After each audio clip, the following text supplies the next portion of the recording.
Sir ಕಾರ್ಯಕ್ರಮಕ್ಕೆ ಸ್ವಾಗತ. Sir, first of all ನೇರವಾದ ಪ್ರಶ್ನೆ, ಜಾತಿ ಗಣತಿ ಬೇಕಿತ್ತಾ? ಅಲ್ಲ, ಕರ್ನಾಟಕ ರಾಜ್ಯದ ಒಳಗಡೆ ರಾಜ್ಯ ಸರ್ಕಾರ ಜಾತಿ ಗಣತಿಯನ್ನು ಮಾಡಿಲ್ಲ.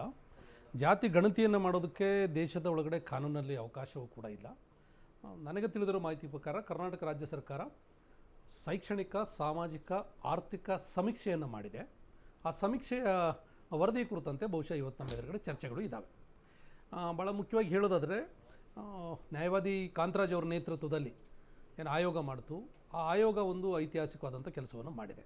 ನಿಮಗೂ ನಮಗೆಲ್ಲ ತಿಳಿಬೇಕಾಗಿರೋ ಸತ್ಯ ಏನಂತಂದರೆ, ಬ್ರಿಟಿಷರ ಕಾಲದಲ್ಲಿ ಅಂದರೆ 1931ರಲ್ಲಿ ಅಲ್ಲಿವರೆಗೂ ಜಾತಿ ಸಮೀಕ್ಷೆ ಸಾಮಾಜಿಕ ಆರ್ಥಿಕ ಸಮೀಕ್ಷೆ ನಡೀತಾ ಇತ್ತು. ಆ ನಂತರದಲ್ಲಿ 40ರಲ್ಲಿ ನಡೀತು. ಆದರೆ 40ರ ವರದಿ ಬಿಡುಗಡೆ ಆಗಲಿಲ್ಲ, ಅಲ್ಲಿಗೆ ನಿಂತ್ಕೊಳ್ತು.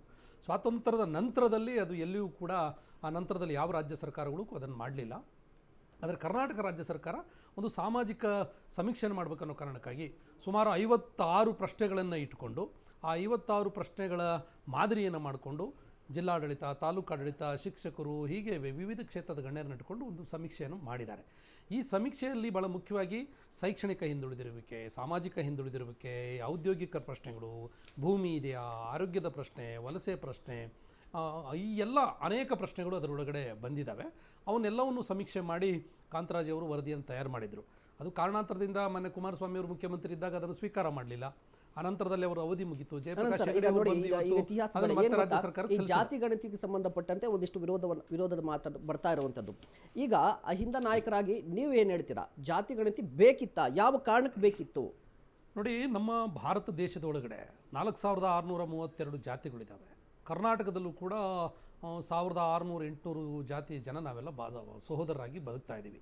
ನಾವು ಯಾರು ಬದುಕ್ತಾ ಇದ್ದೀವೋ ನಮ್ಮಲ್ಲಿ ಆರ್ಥಿಕ ಸ್ಥಿತಿ ಏನಿದೆ, ಶೈಕ್ಷಣಿಕ ಸ್ಥಿತಿ ಏನಿದೆ, ಇವತ್ತು ಪತ್ರಿಕೆಯಲ್ಲಿ ಸುದ್ದಿ ಇದೆ, ಕೊರಗ ಸಮುದಾಯ ನಶಿಸುವಂಥ ಹಂತದಲ್ಲಿದೆ. ದಕ್ಕಲಿಗ ಸಮುದಾಯ ಕೇವಲ 1000-2000 ಅಷ್ಟೇ ಸಂಖ್ಯೆಯಲ್ಲಿದೆ. ಇನ್ನೊಂದು ಯಾವುದೋ ಸೂಕ್ಷ್ಮ ಸಮುದಾಯ ಇವತ್ತು ನಮ್ಮಿಂದ ಮರೆಯಾಗ್ತಾ ಇದೆ. ಅವರಿಗೆ ಊಟ ಇದೆಯಾ, ವಸತಿ ಇದೆಯಾ, ಭೂಮಿ ಇದೆಯಾ, ಶಿಕ್ಷಣ ಇದೆಯಾ, ಉದ್ಯೋಗ ಇದೆಯಾ, ರಾಜಕೀಯ ಪ್ರಾತಿನಿಧ್ಯ ಏನು, ಇವೆಲ್ಲವೂ ಗೊತ್ತಾಗಬೇಕಲ್ವ. ನನ್ನ ದೇಹದೊಳಗಡೆ ಅಂಗಾಂಗಗಳು ಏನಿದೆ ಅಂತಂದೇಳಿ ಗೊತ್ತಾಗಬೇಕು. ಮತ್ತು ಅಂಗಾಂಗಗಳು ಚೆನ್ನಾಗಿ ಆರೋಗ್ಯಕರವಾಗಿದ್ದಾವ, ಅನಾರೋಗ್ಯಕರವಾಗಿದ್ದಾವ, ಅದಕ್ಕೇನಾದರೂ ಕಾಯಿಲೆ ಇದೆಯಾ, ಅದಕ್ಕೇನಾದರೂ ಪೌಷ್ಟಿಕತೆ ಬೇಕಾಗಿದೆ ಅಂತ ಗೊತ್ತಾಗೋದು ಯಾವಾಗ? ಡಾಕ್ಟ್ರ್ ಹತ್ರ ನಾವು ಚೆಕಪ್ ಮಾಡ್ಕೊಂಡಾಗ. ಹಾಗಾಗಿ ಡಾಕ್ಟ್ರ್ ಹತ್ರ ನಮ್ಮ ದೇಹವನ್ನು ಹೇಗೆ ಚೆಕಪ್ ಮಾಡ್ಕೊಳ್ತೀವೋ, ನಮ್ಮ ರಾಜ್ಯದೊಳಗಡೆ ಇರುವಂಥ ನಾವು ಇಷ್ಟು ಜಾತಿ ಸಮುದಾಯಗಳು, ನಮ್ಮ ಸಂಖ್ಯೆ ಏನು, ನಮ್ಮ ಸ್ಥಿತಿಗತಿ ಏನು, ನಮ್ಮ ಕಷ್ಟ ಏನು, ನಮ್ಮ ಕಾರ್ಪಣ್ಯ ಏನು ಅಂತ ಗೊತ್ತಾಗಬೇಕು ಬೇಡವಾ?